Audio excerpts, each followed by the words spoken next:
ओम नमो भगवते वासुदेवाय गोविंदाय कृष्णाय नमो नमः। साथियों, मैं आज माघ मास महात्म्य को लेकर के आपके साथ प्रस्तुत हूँ।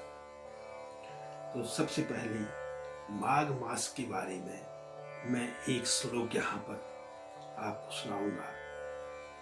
तिलवत स्निग्धम मनोस्तु वाण्याम गुणयन माधुर्यम तिलगुड़ लड्डूकवता संबंधे अस्तु सुकृतम। यानी माघ के महीने से तिल समान हम सभी के मन स्नेहमय हो गए। गुड़ समान हमारे शब्दों में मिठास हो, और जैसे लड्डू में तिल और गुड़ की प्रबल घनिष्ठता होती है, वैसे हमारे संबंध बने। तो साथियों, माघ मास जो है, माघ पूर्णिमा के दिन मघा नक्षत्र पड़ने से यह महीने का नाम माघ मास रखा गया है। और माघ मास में तिलों का दान विशेष बतलाया गया है। तिल दान करने से तिल के दानों के बराबर हजारों वर्ष तक मनुष्य को स्वर्ग सुख का लाभ प्राप्त होता है। वह इहलोक में सुख प्राप्त करते हुए पारलौकिक सुख भी उसको प्राप्त होता है। और माघ मास की शुक्ल यानी बसंत पंचमी से बसंत ऋतु का आगमन हो जाता है। माघ मास की चतुर्थी को उमा चतुर्थी कहा जाता है। तिल चतुर्थी, व्रत सप्तमी, विश्व अष्टमी आदि व्रत माघ मास में प्रारंभ हो जाते हैं। माघ मास के कृष्ण पक्ष की द्वादशी तिथि को राजा यम ने तिलों का निर्माण किया था, जिन्हें उन्होंने राजा दशरथ को वह तिल प्रदान किए थे। और राजा दशरथ ने पृथ्वी में यह तिल बोए थे, जिस कारण से इन तिलों का महत्व बढ़ जाता है। शास्त्र के अनुसार तिलों की उत्पत्ति विष्णु भगवान के पसीने से भी बताई गई है। और दूसरा वृत्तांत इस प्रकार से यहाँ पर आता है। और माघ के महीने में तिलों का दान करने से, तिलों का सेवन करने से, तिलों से हवन करने से विष्णु भगवान बहुत ज्यादा प्रसन्न हो जाते हैं।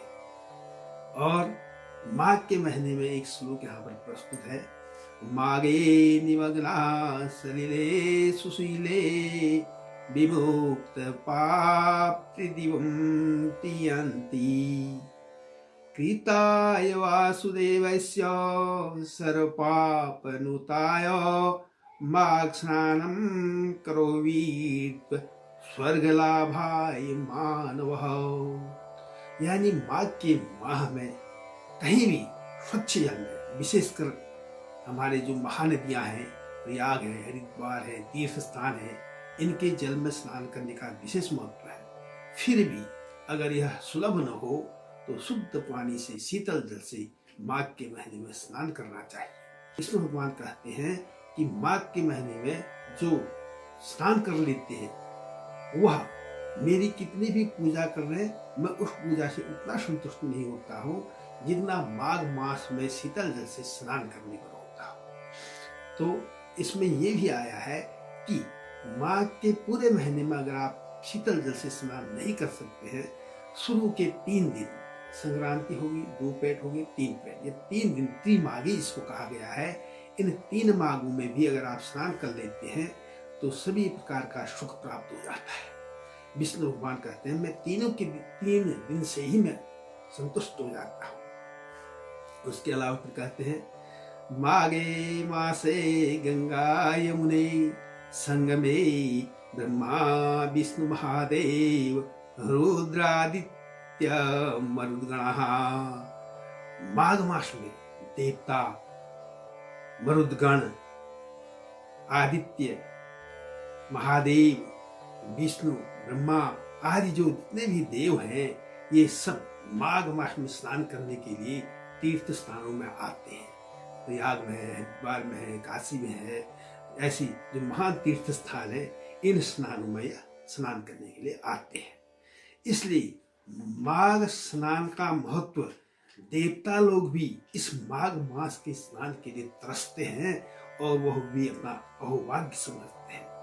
तो इस प्रकार भक्तजनों, इस माघ के महीने में हम स्नान करके और तिलों का दान करके, तिलों का हवन करके परम सुख प्राप्त कर सकते हैं। मैं आज आपको जो हमारे उत्तराखंड में यानी कुमाऊं में खासकर घुघुती त्योहार मनाया जाता है, इसके बारे में बतलाऊंगा कि घुघुती त्योहार जो है हमारे यहाँ बच्चों का त्योहार है। बच्चे इसको बड़े खुश होकर के मनाते हैं।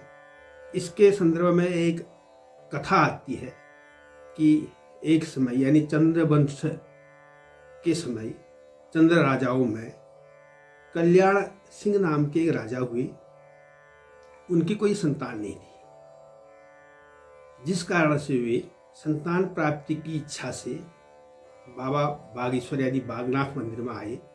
वहाँ उन्होंने सपत्नीक शिवार्चन किया और उनको पुत्र रत्न की प्राप्ति हुई और उन्होंने उनका नामकरण संस्कार किया और उसका नाम निर्भय चंद्र रखा। तो उनकी माँ जो है बच्चे को बहुत ज़्यादा प्यार करती थी।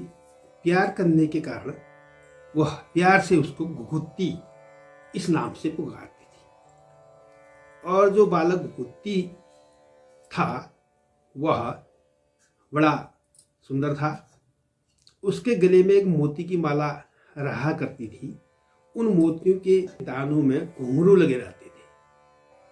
तो वह उस माला को किसी को देता भी नहीं था और उसको पहन करके उनको बजाता था और बड़ा खुश होता था। जब किसी बात पर जिद करता था तो उसकी माँ कहती थी कि अगर तू कहना नहीं मानता, मैं तेरी यह माला कौवे को दे दूंगी।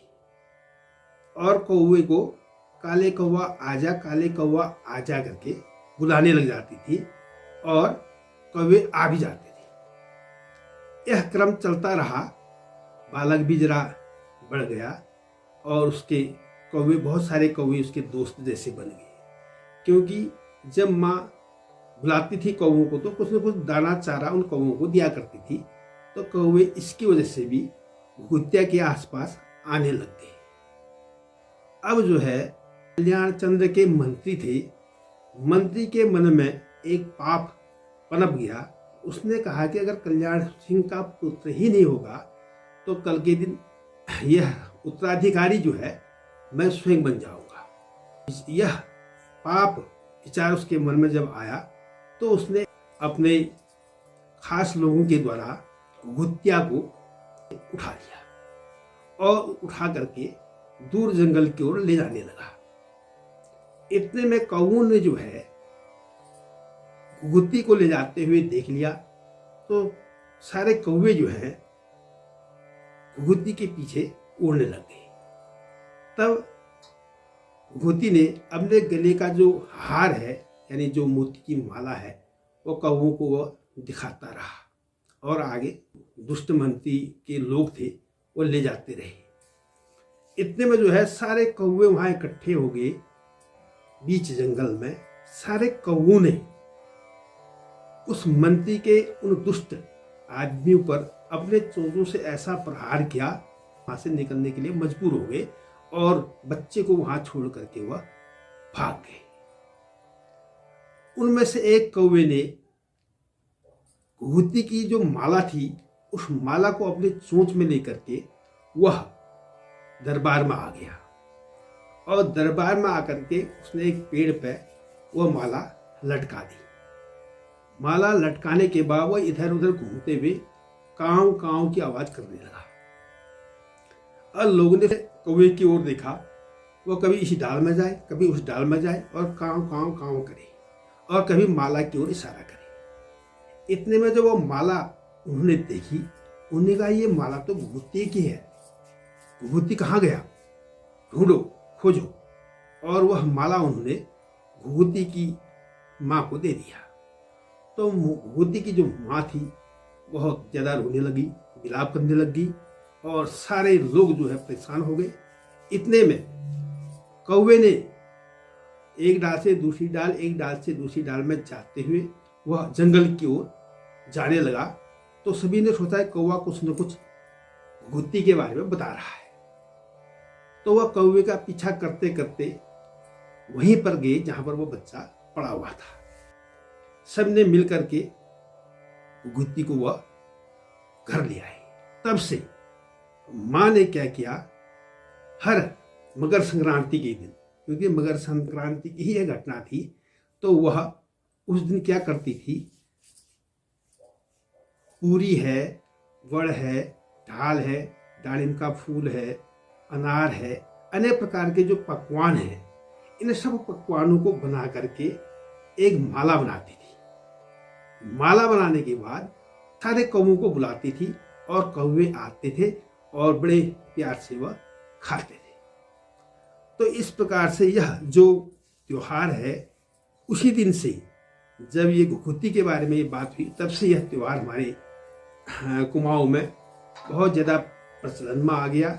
आजकल बच्चे इसको बड़े सुंदर ढंग से मनाते हैं, बड़े खुश होते हैं और मकर संक्रांति के दिन ये पकवानों की माला अपने गले में डाल करके कौवे को बुलाते हैं। इस प्रकार से यह घुघुती की जो छोटी सी एक कहानी थी, मैंने यहाँ पर आपको बतलाई। इसी के साथ धन्यवाद, नमस्कार।